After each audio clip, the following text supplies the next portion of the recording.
know, why wouldn't you applaud? Good evening, everyone.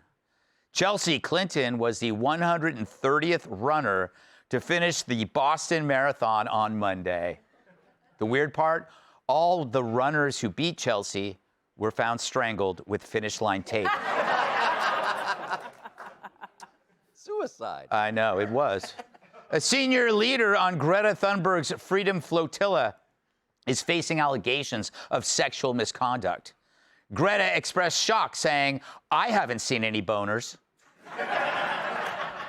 Ever. Thieves reportedly stole the vintage outfit that Madonna wore at Coachella. So be on the lookout for the ancient relic and her clothes. A Chinese national has been arrested for photographing American military aircraft in Nebraska. Initially, no one had any problems with him taking 1 million photos because everyone assumed he was Japanese. Oh, you like that one? Well, you know what? You never know. During his most recent fight, Jose Camacho, king of the bullfighters, suffered a very serious injury after a bull gored his rectum. Ow. Good news, though, they immediately contacted an expert on gored rectum repair.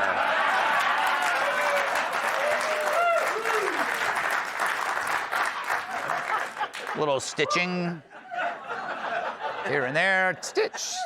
Stitch. The U.S. military seized an Iranian cargo ship, but some believe this was to distract us from the cruise missile they fired at the Pope-mobile. It's okay to laugh. It's a joke. Okay, it's not that funny. Fine. A massive brawl broke out between two gangs of black teen girls at Whataburger. The winner goes on to face a gang of black teen girls at the Waffle House.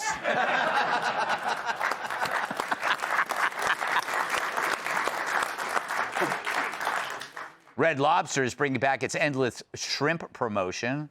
In a related story, guess who just pulled a hamstring doing backflips? And finally, on Monday, Trump's labor secretary resigned after reports of bringing staff members to an Oregon strip club. In her defense, it is the Beaver State.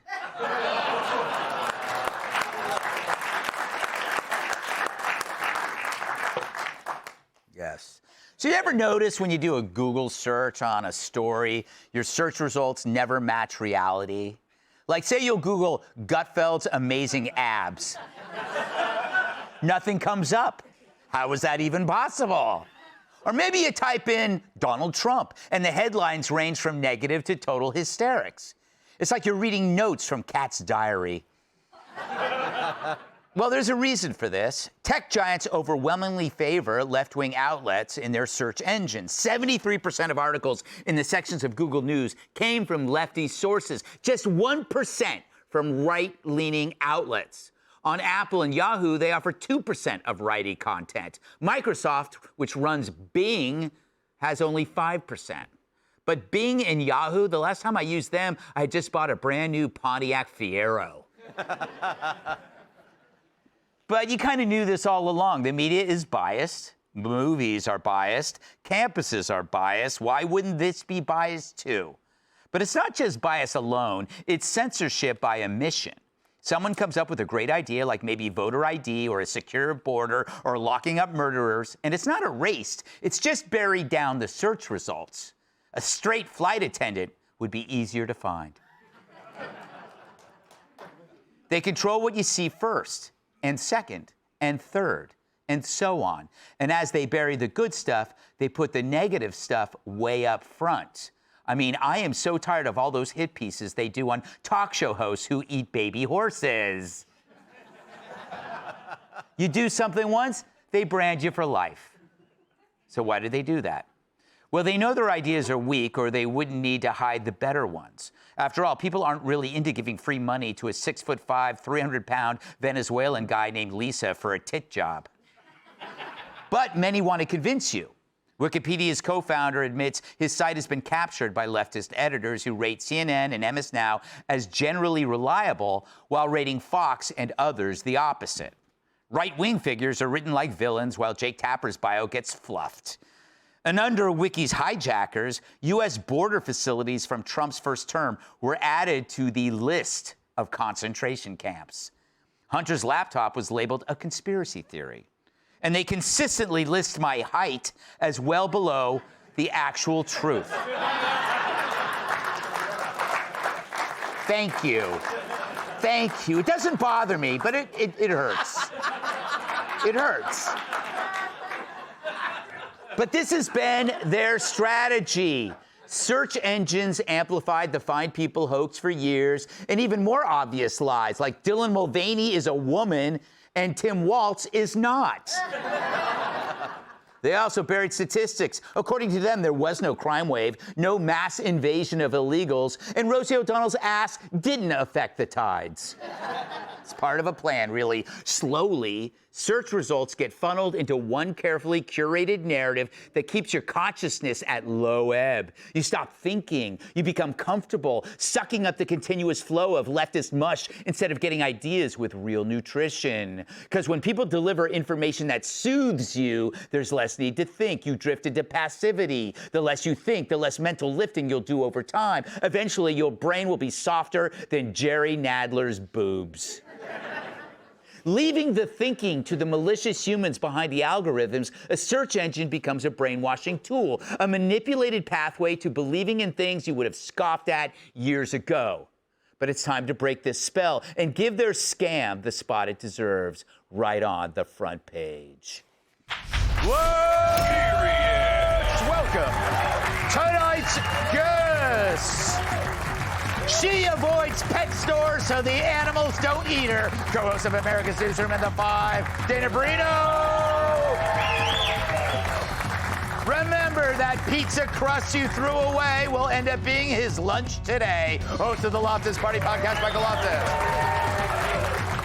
This is her first job where she didn't need a hairnet. New York Times bestselling author and Fox News contributor, Cat Tripp.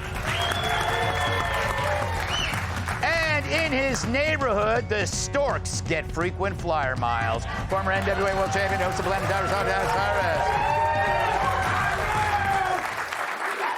Dana Perino, congratulations on this fantastic new book. You are officially a novelist.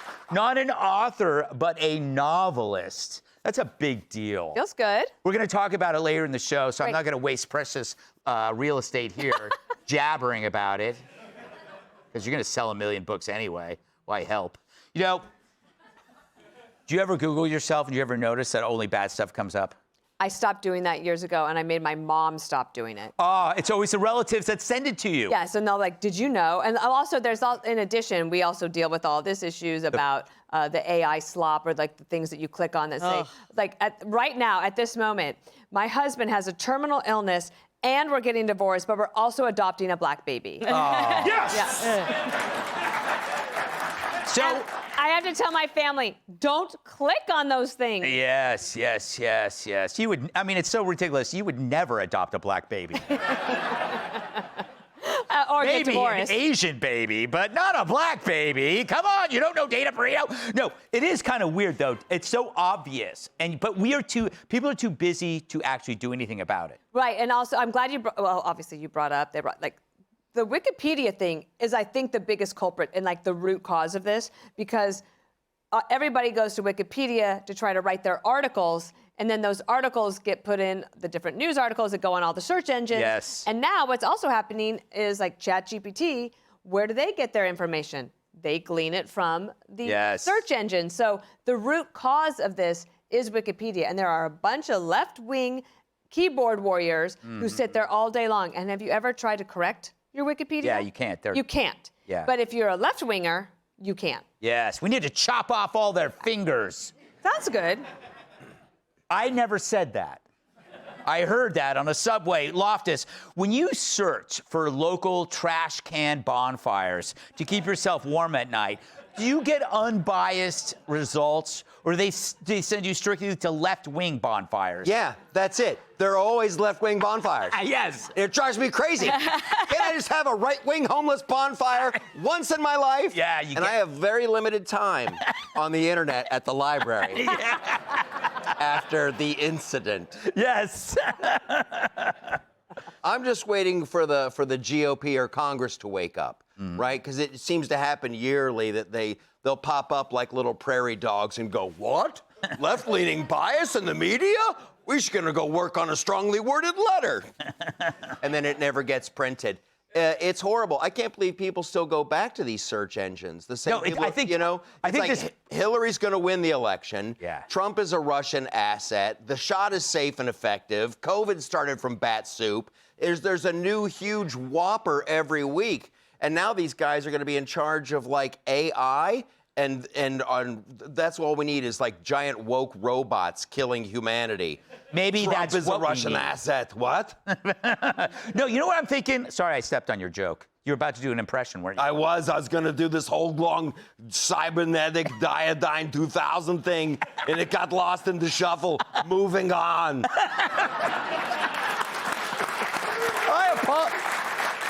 Will you accept my apology?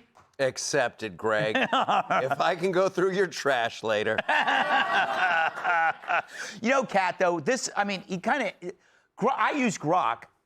Do you use Grok? Not as much as you do. Yeah, but I think that like AI could solve this problem as long as it's in the hands of somebody who's not a. Well, it's really hard for that to happen with anything, isn't it? Yes, it's true. But I think people can kind of will themselves into any kind of bubble that they want to, really. I don't know. I don't really use search engines anymore. Yeah. I mean, I do sometimes, but it's mostly I'll talk to ChatGPT. I'll look on X. I'll look at various places. But I think overall, people can kind of will themselves in any kind of bubble that they want to. They can kind of create their own reality by looking at only certain. I mean, there's people. I mean, people who think the Holocaust didn't happen because they went on some worm. I mean, to Google's credit, it does say it's real if you Google that. Yeah. See, Michael. But it's, I mean, if you look up something and you read only one source of information about it or one collection of sources, you can end up ultimately ending up in a different reality than what actually happened. Mm-hmm. Speaking of a different reality, welcome back, Tyrus. You're out for a couple of weeks doing some live shows. Yes, sir. That's where you find reality. Actually, Yes. yeah, it's funny that this is what we're talking about because one of the things on the tour, I always hear a lot of things about us. They always say, hey, is he really that short? And, but you cleaned that up tonight. You cleaned it up tonight because he's 6'2". Yes. But I've been, on a personal note, I've had a fight with Facebook and Instagram and Google constantly with the fake stuff that they do. Mm-hmm. Yeah. But the AI stuff has gotten out of hand to where on Facebook and things like that, especially my silver foxes, they're getting money from them. Yeah. Yeah. Yep. They're extorting them. They sell fake tickets to our shows. Yep. They attack, and it's not a small thing. I mean, I had one situation where I had 50 people show up to a show that was sold out with fake tickets. Ooh, I wonder if they'd come to my hotel room. Anyway, sorry. Yeah, because that was bad. But the point is like, and I'm like, I've called, and Fox's security here, they do a great job of getting them off, but as soon as you take them off, another There's one's another up. one. Yeah. Whack-a-mole. So what I've decided is, and I thought about it, and I talked it over with my family and stuff, I'm leaving social media. May 1st, I'm done. I will have absolutely no footprint. But the argument, hold on. The argument always is, it's going to hurt sales. It's going to hurt you putting it out there. No, But it you know what? People got famous before by word of mouth, and I'm just going to run with it. But I mean, that's not going to affect the search engines reporting on you. I'm talking nothing. I'm talking, it's going to be out there. Yeah. But if the biggest thing is if you're not a participant, then you don't have to worry. It's just. But if they've spread a fake story about you, even when you're not on it, you may have to answer to it when somebody calls you from the Washington Post. All the time. They're like, oh, she's dying and pregnant. And it's like, no, that was like a year ago. But those things are like, I'm talking about the stuff that like create an entire like story. Oh, yeah. They need you to be on to do it. Yeah. They need your social media for people to hit, to steal the pictures, to do this stuff. And when I'm seeing AI of my kids, I've had enough. Yeah. Because Facebook Instagram, they do not give a damn about, they enjoy, because you don't see it on the left. Yeah. You don't see it. You don't see fake Gavin stuff, and if it is, it's gone right away, or it's media like, this is rejected, it doesn't meet our standards or stuff. They are fine with having AI videos of me shouting in Whoopi Goldberg's face. I love those. But I did that one. No, I was shouting at Whoopi too once. yeah, And Springsteen. But when you shout at Whoopi, she's got you by a foot. No one's afraid of it. All right. When I'm doing it, it looks like I'm yelling at a woman with Yes. intent to harm. So Yeah. I'm done. I'm out of it. All right. Be sure to like and subscribe for all the Fox News latest on YouTube and catch full shows streaming now on Fox One.